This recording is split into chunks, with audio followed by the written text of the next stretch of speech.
அந்த 100 நாள் வேலை திட்டம் 150 நாளா உயர்த்துன்னு சொன்னார். உயர்த்தினாங்களாமா?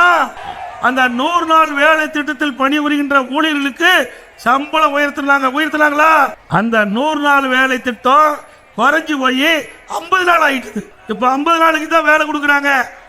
எப்படி திரு ஸ்டாலின் இந்த ஏழை மக்களை ஏமாற்றுகிறார் என்பதை எண்ணி பார்க்க வேண்டும். அது மட்டுமல்ல, இந்த 100 நாள் வேலை திட்டத்திலே பணிபுரிகின்ற ஊழியர்களுக்கு அவருக்கு உண்டான சம்பளத்தை கொடுக்கல. பல மாத சம்பளம் இன்னும் போச்சு.